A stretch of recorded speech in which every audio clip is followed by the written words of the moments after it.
Darnell Okoro had not planned to stop walking. He never planned anything anymore. Not since the kind of grief that doesn't announce itself, but instead settles into a man's bones like winter settling into an old building, slow and permanent and indifferent to whether he was ready. He was crossing the corner of 53rd and Lexington on a Tuesday morning in late November when he noticed her, and the noticing came not as a thought, but as a physical interruption, as if his legs had decided something his mind had not yet caught up to. She was standing behind a folding table draped with a plastic green cloth, buckets of cut flowers arranged in front of her carnations in soft cream, sunflowers gone a little heavy in the head, white lilies, and roses in a deep, almost bruised red. She wore a gray wool coat that was slightly too large for her, the collar turned up against the cold, and she moved her hands over the stems with the quiet efficiency of someone who had learned to find meaning in small, exact tasks. He stood on the sidewalk for a moment that stretched much longer than a moment should. He did not recognize her, but something in the way she held herself, the precise tilt of her head, the unhurried patience in her hands, slipped a finger under the surface of his memory and pressed. He kept walking. He told himself it was nothing. He was wrong.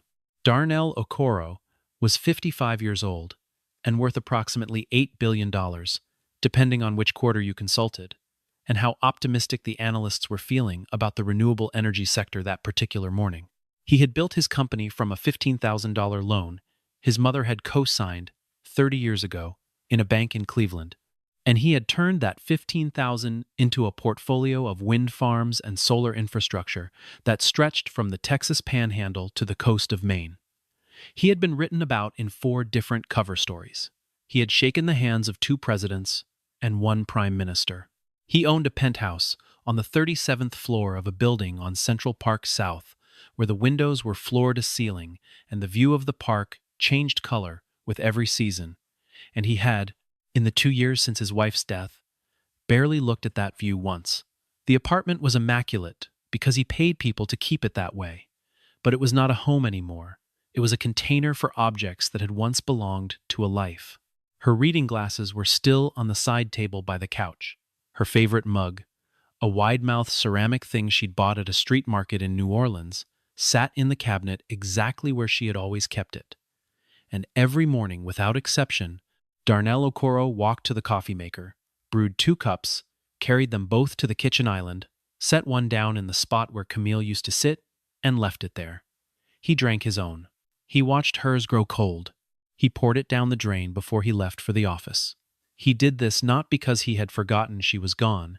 He had not forgotten for a single hour, but because doing anything else felt like a betrayal so large he couldn't locate its edges. Grief, for Darnell, had never been weeping in the dark. It had been routine.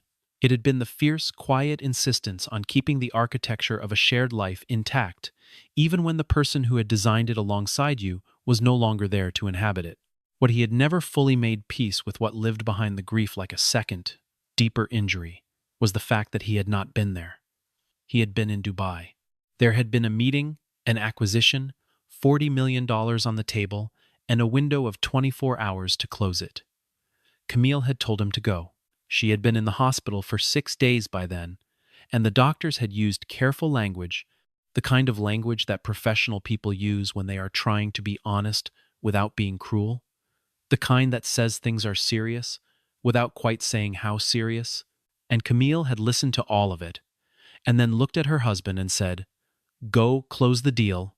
Darnell, I'll be here when you get back." She had said it the way she said everything, with a certainty that left no room for argument, a warmth that could hold grief and practicality in the same breath. He had gone. 14 hours later, on the phone in his hotel room at 2 in the morning Dubai time, a nurse had told him quietly that Camille had passed, that it had been peaceful, that she had not been alone. He had sat on the edge of the hotel bed and held the phone long after the call ended. He did not cry. He booked the first flight home. He had been carrying the silence of that hotel room ever since, the way a person carries something sharp in their pocket, always aware of it, always careful not to press too hard, because pressing too hard draws blood. Naomi Carter was 38 years old, and she had been a nurse for 12 years before she became a woman who sold flowers on a Manhattan sidewalk. She had worked cardiac intensive care for 4 of those years and oncology for the last 6, and the work had changed her in ways she could not always name, but could always feel a heightened alertness to the fragility of bodies, a practiced ability to sit beside suffering without flinching, a tenderness that was not softness, but something tougher and more considered. She had learned early in her career that the hardest part of oncology nursing was not the medical complexity, though that was genuinely hard, and it was not the long hours, though those were genuinely long. The hardest part was witnessing the particular loneliness that could exist inside a hospital room, the way some patients approached death with a whole world of people beside them, and others approached it with almost no one, and how the quality of that last passage mattered in ways that felt unspeakably important to her. She made it her habit to stay. Not always, and not beyond what was professionally required, but when she sensed that a patient was close and that there was no one coming, or not soon enough, she would finish her charting and then pull a chair to the bedside and simply be present. She didn't always speak. Sometimes she hummed quietly, something her grandmother used to hum, a soft old gospel melody without words. Sometimes she just held a hand. She had sat beside 12 people in their final hours over the course of her career, 12 people whose names she still carried somewhere inside her. And the last of those 12 had been Camille Okoro. Camille had been 51 and luminous, even in illness. That was the word Naomi always returned to when she thought about her. Luminous, the kind of inner brightness that a dying body cannot fully extinguish. She had been warm and precise, and occasionally very funny, with the dry, observational humor of someone who had always paid close attention to human beings and found them endlessly interesting even at their most difficult. She had told Naomi on their 3rd night together that Darnell was going to arrive too late, and that she already knew it, and that she had made peace with it, though her eyes, when she said it, suggested the peace was honest, but not painless. She had told Naomi things she had not told the chaplain, things she had not written in the card she left on the bedside table, things that were specific and quiet, and meant only for the man who had not yet arrived. She had pressed Naomi's hand very firmly when she said them, with a grip that surprised them both, and she had said, "Please make sure he gets this." Naomi had said she would. She had meant it. She still meant it, 2 years later, standing in the November cold behind a table of flowers, though she had not yet found the moment or the courage to honor that promise, and she was not entirely certain those were the same thing. The aftermath of Camille's death had arrived in Naomi's life, not all at once, but in installments. The way structural damage in a building doesn't always reveal itself until after the earthquake is over. In the first weeks, she had simply been tired, a bone-deep exhaustion that sleep didn't fully address, a flatness behind her eyes that she attributed to the accumulated weight of the work.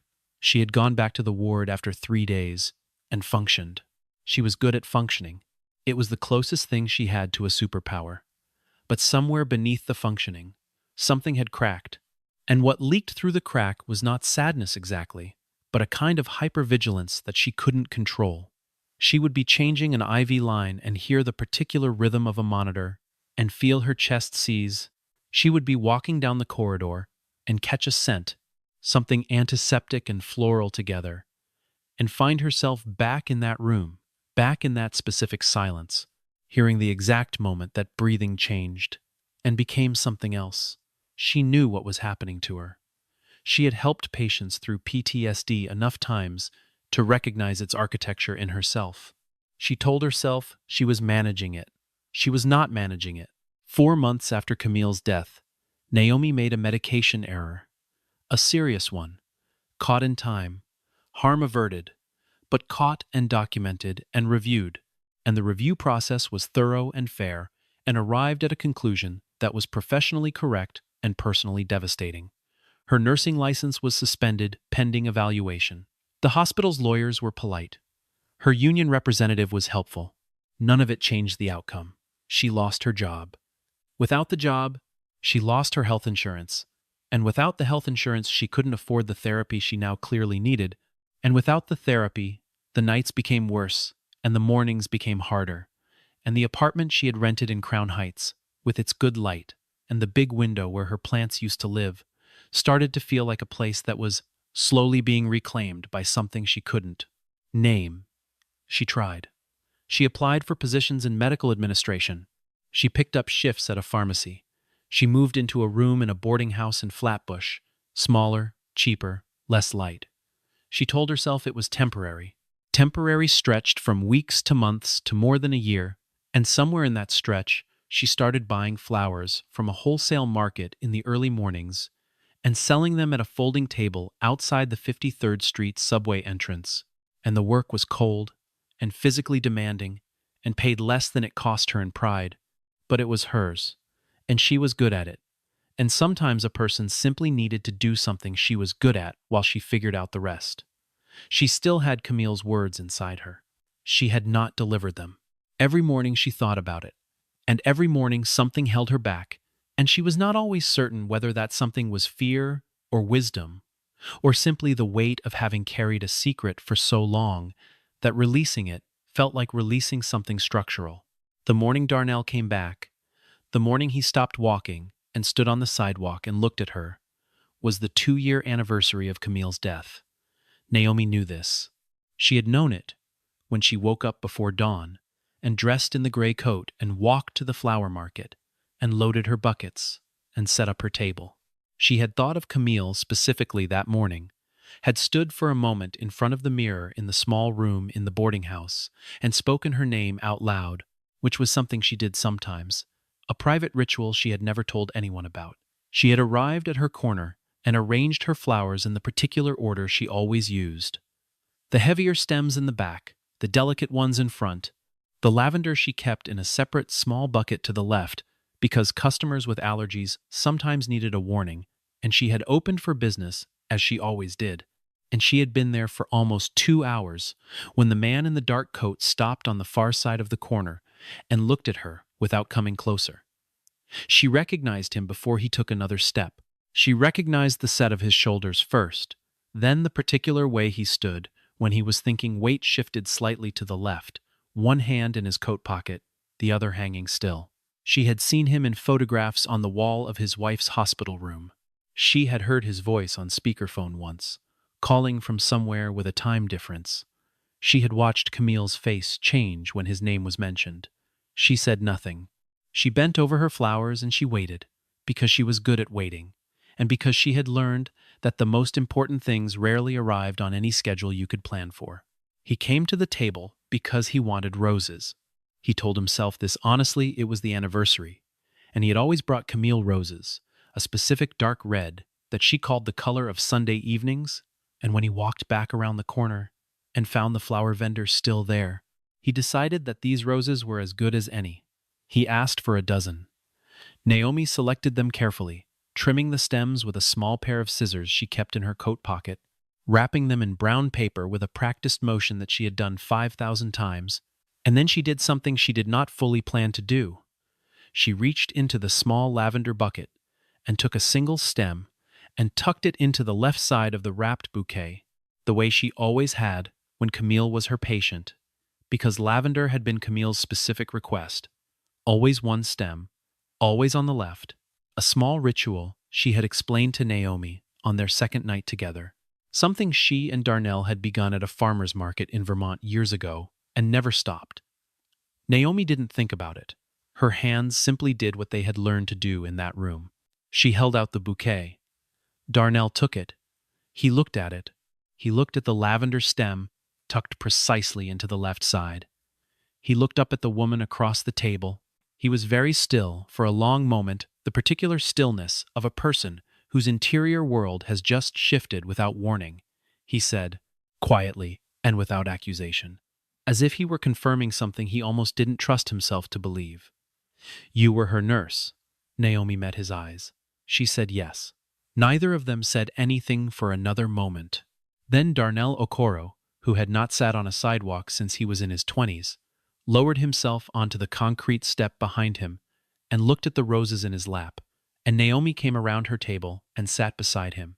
And the morning continued around them, the subway entrance below, exhaling its warm breath, the cabs passing, the city doing its efficient and indifferent work, while two people sat in the cold with 2 years of accumulated silence between them and began, carefully, to speak. What Naomi told him that morning was incomplete, not dishonest, but partial, the way a door can be open without being all the way open. She told him about the job loss, briefly, with the matter-of-fact directness she used when discussing things that had hurt her, the voice that said, "I survived this, and I know it, and I don't require your sympathy to confirm that." She told him about the license suspension, about the months of difficulty, about the flower table. She told him she didn't blame anyone. She told him she had thought about reaching out to him, more than once, but had never known quite how that she had written his name in the margin of a notebook once, and then closed the notebook and put it under the bed, that she had found his company's public address online, one evening, in the worst of the winter months, and opened a blank email, and stared at the empty subject line for 20 minutes before closing the laptop.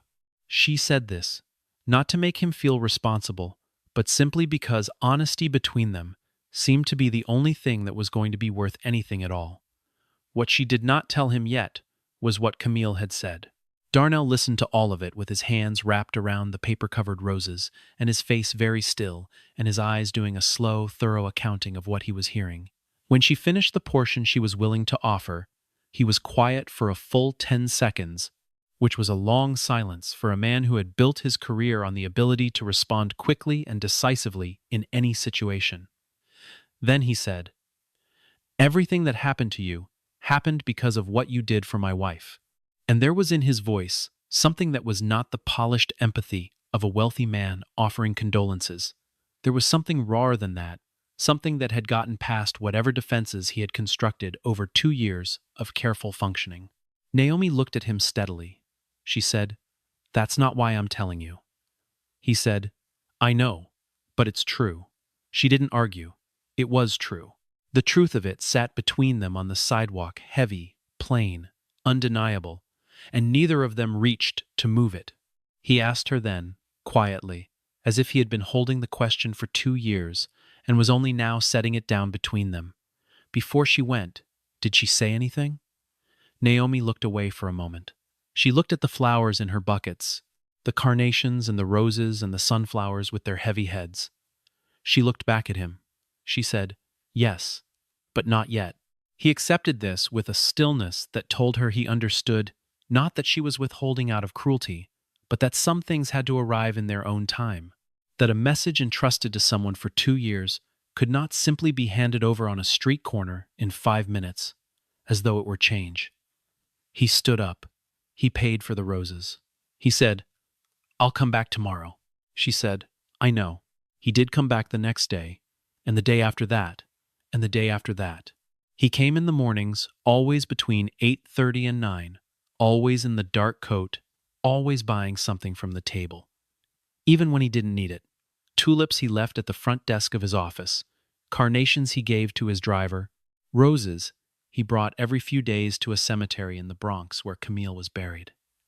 He brought coffee sometimes, 2 cups from the place on the next block, and he would stand at the table or sit on the step, and they would talk for 20 minutes or 40 minutes, and the conversations were not what either of them had expected, from an unlikely friendship between a billionaire and a woman selling flowers in the cold. He didn't talk about his company. She didn't talk about her past. They talked about Camille. They talked about small things. A book he had started reading that she had apparently also read, a corner of the park she knew well and he had never visited, a film they had both seen and had entirely opposite reactions to, a disagreement about whether November in New York was underrated or merely tolerable. He was careful not to be patronizing. This was harder for him than he would have expected, because his instinct in every difficult situation was to find a solution, to apply resources, to fix, and standing beside someone's difficulty without reaching for his checkbook required a kind of discipline he hadn't known he was missing until he was forced to practice it. Naomi was watchful. She noticed when he held back the offers that were forming behind his eyes. She appreciated the holding back more than he knew. She had spent enough of the past 2 years being looked at with a particular expression, the expression of someone calculating how uncomfortable your circumstances make them and what might be done to quickly resolve that discomfort. that she had developed a precise sensitivity to its presence and absence. Darnell's expression, when he stood at her table in the mornings, was not that. It was something else, something she didn't have an immediate word for, something that looked more like attention than pity, more like recognition than charity. There was a Tuesday in early December when he arrived at 8:45 and Naomi was not there. The folding table was not there.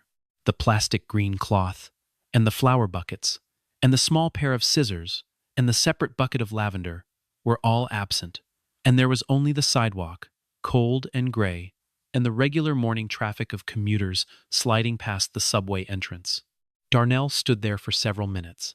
He bought a coffee at the corner place and stood with it, and felt something he was not immediately able to name, an anxiety that was disproportionate to the situation, a sudden acute awareness of how little he knew about this woman's daily life, where she lived, how she was, whether she was all right. He called his assistant and asked her to find a Naomi Carter, former oncology nurse, last known address in Brooklyn. He knew as he said it that Naomi would not consider this respect. He called his assistant back and told her to forget it. He stood there for another minute. Then he walked to the boarding house in Flatbush that Naomi had mentioned once, in passing, in a sentence about the commute, and he found it because there was only one boarding house on that block, and he stood in the narrow front hallway while a woman at the desk looked at him with appropriate suspicion and told him she couldn't give out room numbers, and he said he understood, and asked her to simply let Naomi know he was there. And he sat in a plastic chair in the hallway and waited. She was running a fever of 102. She had known it before she went to sleep. The night before the chills, the particular ache behind her eyes, the way the room seemed to tilt slightly when she stood up, but she had set her alarm anyway, because missing a day of selling meant missing a day of income, and the mathematics of her current life did not allow for much margin. When the woman from downstairs knocked and said there was a man in the lobby, Naomi had pulled herself upright against the headboard and felt the room tilt again, and understood that she was not going anywhere. She said she'd come down in a minute. She sat on the edge of the narrow bed in the narrow room, with its one window and its radiator that clanked through the night, and its wall where she had taped 3 photographs, one of her mother, one of the view from her old Crown Heights apartment, one of a garden she had visited once in North Carolina, and never forgotten, and she pressed her hands flat against her knees and breathed deliberately, the way she had learned to do when the nights got loud inside her head, and she made herself present in the room. She went downstairs. Darnell was in the plastic chair with his coat still on, holding a coffee cup in both hands, and when she appeared in the doorway of the lobby, he stood up and looked at her with the careful attention he had been learning to offer. And what he saw, the fever flush, the careful way she was holding herself together, the brightness of her eyes that was not the good kind of brightness, moved through him like a current. She said, "You didn't have to come." He said, "I know." He said, "You're sick." She said, "I'm fine." He looked at her and said nothing, which was sometimes the most honest response available. He went to the corner pharmacy and came back with a bag fever reducers, throat lozenges, 2 bottles of electrolyte water, a container of soup from the deli next door, and he brought them upstairs, which the woman at the desk allowed because Naomi was with him, and he set them on the small table by the window and asked if there was anything else she needed. And she sat on the edge of the bed and said quietly, "Don't be kind to me right now. I don't have the energy to be guarded." He sat in the single chair across from her and said, "Then don't be guarded." In the fever, the guard came down further than she intended. She started talking about the night Camille died, the specific memories she could not stop carrying, the sound of the monitor in the final hour, which was not alarming but simply changing, slowing, becoming something different from what it had been, the weight of Camille's hand becoming gradually less in hers, the quality of the light in the room, which was low and amber, and had reminded her of late afternoon, though it was 2 in the morning. She talked about how she had driven home afterward and parked her car in front of her building and sat in it for 45 minutes without getting out. She talked about the way the sounds of the hospital had started following her into other places, the way a beeping coffee maker or a car alarm could drop her back into that room so completely that the present disappeared for a full minute. She said, I know what it is, and I know how to treat it, and I couldn't afford to treat it. And that is the whole and complete story. She said it without bitterness, which was somehow more affecting than bitterness would have been. Darnell sat across from her in the narrow room and listened. And somewhere in the middle of her talking, he stopped managing his expression and let it do what it wanted to do, which was to break, quietly and without theater, in the way that grief that has been held carefully for a long time breaks when it finally finds a witness. He did not try to stop it. This was the first time in 2 years that he had cried, and Naomi, sick and feverish and more honest than she had been in months, watched him and understood that sometimes a person needed to fall apart in front of someone who already knew the worst thing, because then there was nothing left to protect. He came back the next day and the day after, and he helped in the ways she allowed him to help, and he held back in the ways she required him to hold back. And this was not a small thing, the holding back, because Darnell had spent 30 years building an instinct for decisive action that was as embedded in him as breathing, and to override that instinct in the specific context of Naomi Carter, who clearly needed things and was clearly not going to accept most of them, required a daily, deliberate choice that cost him more than he expected. He brought food sometimes, and she accepted food because food was practical. He found a small electric hand warmer at a pharmacy and left it on the table one morning without mentioning it, and she used it for 3 weeks without acknowledging it directly, which was its own kind of acknowledgement. He did not call lawyers. He did not make calls to hospital administrators. He did not mention money in any form, and gradually, like something frozen working loose, the balance between them shifted. When he offered to connect her with a lawyer, someone who specialized in nursing license reinstatements, someone he knew professionally, no obligation, she told him clearly that she didn't need to be rescued. She was direct about it, not angry, but firm in the way of a person who had spent considerable time and effort preserving her own dignity and was not interested in trading it for convenience. She said, "I don't need you to fix this." She said, "I am fixing it. I am doing it slowly, and it's hard, and I am still doing it, and what I need from you is not a solution." He asked what she did need. She said, "To be treated like a person who is capable of deciding what she needs." He heard this. He sat with it. He said, "I hear you," and then, after a moment, "I'm sorry." Not the reflexive apology of someone hoping to move past an awkward moment, the kind of apology that comes from a person who has genuinely recalculated. He said, "I've been trying to solve you like a problem, and you're not a problem. You're a person." She looked at him for a long moment. She said, "Yes." He asked, "What would it look like if I got that right?" She thought about it honestly. She said, "You're already doing better." He allowed himself a small, careful smile. She allowed herself one back. Between them, something eased. The morning she finally told him, the morning she delivered what Camille had asked her to deliver, it was a Saturday in late January, and they were not at the flower table, but in the small garden behind the Brooklyn Public Library, where Naomi went sometimes on her days off, a place she had discovered during the worst months, and which had come to feel like something close to hers. They had gotten into the habit, over the past several weeks, of meeting there on Saturdays when she didn't have the table out. It was cold, genuinely cold, the kind of cold that makes the sky very blue and the bare trees very still, and they were sitting on one of the iron benches with their coats pulled close, and Naomi had a tea in her hands, and Darnell had a coffee, and neither of them was talking about anything in particular, which had become comfortable in its own right. She looked at the trees for a while. She said, "I think I'm ready to tell you." He didn't ask her to clarify. He set his coffee down on the arm of the bench and turned toward her, not urgently, just attentively, and waited. She said, "She made me promise. So I need you to understand that I'm not saying this to wound you. I'm saying it because she wanted you to have it, and I promised her you would." He said, "I understand." She said, "Don't let the money make you forget how to love." She said it like it was the most important thing she'd ever said to anyone, which I think maybe it was.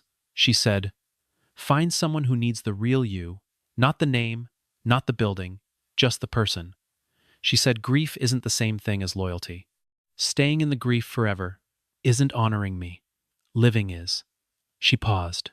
She looked at her tea. She said, and then she held my hand, and she closed her eyes, and she was quiet for a little while, and then she was gone. Darnell was very still. The cold garden held still around him. The blue sky above the bare trees didn't move. He was not crying this time. He was doing something more complicated than crying. He was absorbing, which is different, which is the thing that happens when a truth arrives, that you have been not quite ready for, and then all at once you are ready. The way a lock opens when the right key finally turns in it. Grief is not loyalty. Living is. He had been so certain, for 2 years, that continuing to grieve was the only honest response to losing Camille, that to grieve less would be to love less, that the coffee cups and the empty chair and the undisturbed reading glasses were not pathology, but faithfulness. He understood now, sitting in the cold garden with Naomi's words in the air between them, that Camille had known him well enough to anticipate exactly this, had known that the man she loved would turn his grief into a discipline and mistake the discipline for devotion, and had left him, through the only messenger available, an instruction. She had known he needed it in exactly those words, with exactly that directness. She had always known him better than he knew himself. He said nothing for several minutes. Then he said, very quietly, and to no one in particular, to the garden, and the sky, and the woman sitting beside him, and the woman who was not there, you were right. You've always been right. Naomi didn't say anything. She put her hand briefly over his, once, and then she picked up her tea, and they sat in the cold together, and the morning moved around them, and neither of them felt the need to fill the silence with anything at all. What followed was not transformation. Transformation is too complete a word, too cinematic, too resolved. What followed was more like thawing. Darnell went back to his apartment, and he stood in the kitchen for a long time, looking at the 2 coffee cups on the counter. And then he took Camille's mug, the wide ceramic one from New Orleans, the one she had loved, and he washed it carefully and set it back in the cabinet. He did not make 2 cups the next morning. He made 1, and he drank it standing at the window looking at the park, which was bare and frozen and still beautiful. And he felt something unfamiliar, which was the feeling of a person allowing themselves to inhabit their own life again. He stood at that window for a long time. He thought about all the mornings he had performed, the ritual of the second coffee, the brewing, the setting down, the watching it grow cold, the pouring it away, and he understood now that the ritual had been about something real, that it had been the expression of a love he did not know how to carry in any other form, but that it had also become a kind of cage, and that Camille, who had always understood him better than he understood himself, had seen the cage coming and had spent some of her last breath on a single key. He called his daughter in Atlanta, whom he had not called in 3 weeks, and they talked for an hour, and his daughter said at one point, quietly and carefully, "Dad, you sound a little different." And he said, "I think I might be." He called his oldest friend, Marcus, who had been asking him to come to dinner for 8 months, and he said yes to the next available Saturday. He did not remove Camille's reading glasses from the side table that felt too much, and there was no rule that said everything had to go at once. But he stopped performing the rituals that kept him at a fixed distance from his own present, and the stopping was quiet and private, and not something he announced to anyone. It was just something that began. For Naomi, the change was slower and more practical. The lawyer Darnell eventually connected her with, when she eventually said yes, on her own timeline, on her own terms, was methodical and thorough, and the reinstatement process was long but not impossible, and she pursued it with the same focused patience with which she had always done difficult things. She showed up to every meeting. She prepared every document they asked for. She answered every question with the clear, unflinching directness that had always been her most reliable characteristic, and the board that reviewed her case saw in her something that the initial process had not had time to see. Not someone who had failed, but someone who had been failed by the absence of support that should have existed and didn't.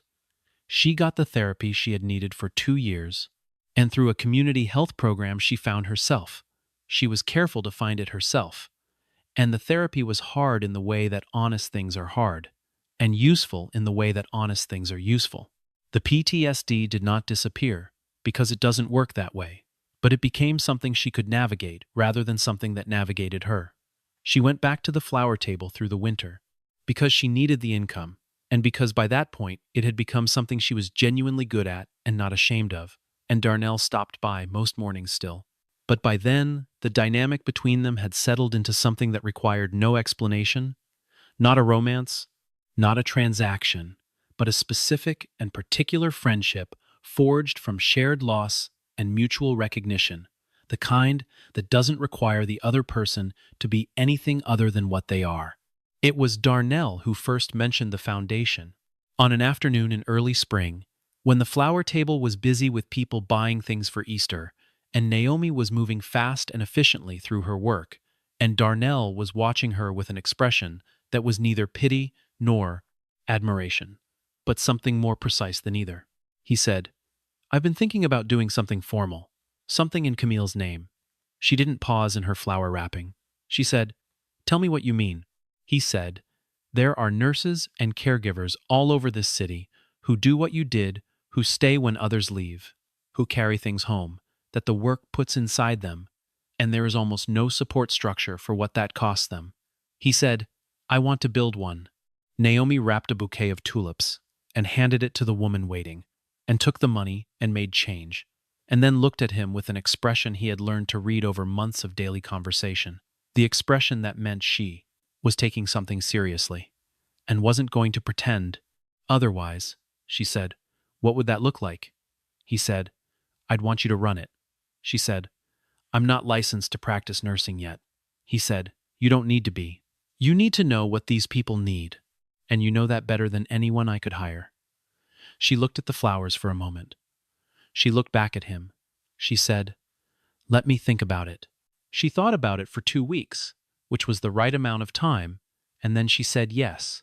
The Camille Okoro Foundation launched in September of the following year, in a ballroom in Midtown that Darnell had deliberately not made too grand, because grandness would have been the wrong note. Camille would have wanted something warm, something that felt more like a gathering than a ceremony. He had sat with Naomi for 3 evenings going through every detail of the event, and she had overruled 3 of his first instincts, all of which had been in the direction of spectacle, and replaced them with things that were quieter and more true. The stage was small. The centerpieces were flowers, specifically, the kind that could be bought at a street vendor's table in the cold, tulips and carnations, and deep red roses, because Naomi had suggested it, and he had understood immediately why. There were 60 nurses and caregivers in the room who had received early support from the foundation in its pilot months, people whose license reinstatements, therapy costs, and emergency housing had been covered by the initial endowment, and their presence at round tables with their families around them was the most important thing in the room. The foundation's mandate was specific: to provide mental health resources, legal advocacy, financial assistance, and professional reinstatement support for nurses, nursing assistants, home health aides, hospice workers, and hospital caregivers who had been affected by occupational trauma. It was, in its particulars, the support structure that would have changed Naomi's last 2 years completely, had it existed when she needed it. Darnell stood at the podium and spoke without notes, which was how he always spoke when he was saying something true. He talked about Camille. He talked about what it meant to watch someone face death with grace, and to realize that the grace was not just hers, but was partly the product of the people around her who had made space for it. He talked about what it cost those people, the real, material, professional cost, and how a society that relied on their care without providing for their humanity was making a contract it hadn't fully read. He said, "The woman who changed my life is not in this room tonight." Naomi was, in fact, standing to his left, in a dark green dress, with her arms folded, and her expression doing the thing it did when she was moved, and determined not to show it entirely. He looked at her and corrected himself. "The woman who changed my life is standing right there, and she did it not by having power or influence or resources, but by staying in a room when everyone else had somewhere else to be, and by carrying a promise for 2 years until the moment was right to keep it." Naomi spoke after him. She was brief and specific and funny in one place and very serious in another. And the room was quiet, in the way that rooms get quiet when they know they are hearing something real. She talked about the flower table without embarrassment. She said she had sold flowers on a Manhattan sidewalk for 14 months, and that it had been cold and underpaid and occasionally humbling, and also that she had been good at it, and that being good at something you didn't expect to be good at was its own form of instruction about what you were actually made of. She talked about what it meant to lose a career you loved through the very act of loving it. And she talked about what she had learned about dignity in the months when hers had been under pressure, which was that dignity was not granted by a job title or an income level, but was something a person carried inside them and had to choose to maintain even when the external conditions were working hard against it. She said, "There are people in this room tonight who know exactly what I mean, and I don't need to explain it to you, and I'm glad you're here, because the fact that you're here means someone finally decided your experience was worth something." She paused for a moment. She looked at the tables with their simple centerpieces and their honest flowers, and she looked at the faces of the nurses and aides and caregivers who had come because they had been helped, and she said, "This foundation exists because one woman, on the last night of her life, chose to spend some of her final breath on someone else's future." She talked about Camille briefly, carefully, with the particular care of someone honoring a privacy that still mattered. She said, "I made a promise to a woman I admired. I kept it. Everything that followed came from that." She sat down. The room applauded. Darnell leaned over and said quietly, "She would have liked you very much." Naomi said, "I know. She told me." On a Sunday morning in October, a full year after the Foundation's launch, Darnell drove to the cemetery in the Bronx with a bouquet of roses dark red, the color Camille had called Sunday evenings, and a single stem of lavender tucked into the left side. Naomi rode with him. They drove without talking much, because they had long since stopped needing to fill silences between them, and when they arrived, they walked to the grave together, and Darnell set the flowers down against the stone and stood there for a while. The cemetery was quiet, the way October mornings are quiet. A clean, cool, leaf-edged silence that felt respectful rather than sad. The leaves on the trees near the path were the color of the roses, deep and almost bruised, and the light came through them in a way that was particular to October, amber and slanted and honest, in the way of things that don't last long. Darnell did not perform any ritual. He simply stood with his hands in his pockets and looked at his wife's name carved in the gray stone. And he thought about all the mornings he had stood in the kitchen, making 2 cups of coffee, and about the hotel room in Dubai, and the phone call and the long flight home, and about the sidewalk on 53rd Street, on a cold November morning 2 years later, when a woman had tucked a stem of lavender into the left side of a bouquet without thinking about it. He thought about how a single, small, unconscious act of care could travel like a message across 2 years of silence and arrive exactly where it needed to be. He said, not loudly, not for anyone else's benefit, "You were right. I'm living."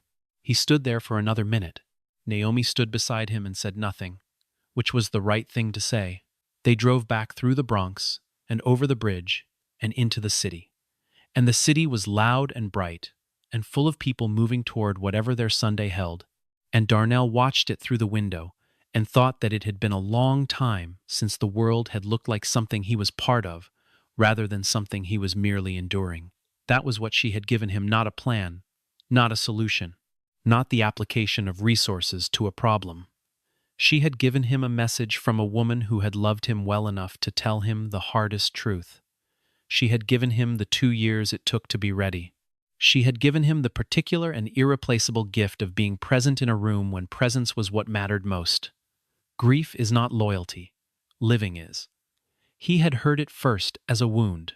He understood it now as the last, most generous thing Camille had known how to say.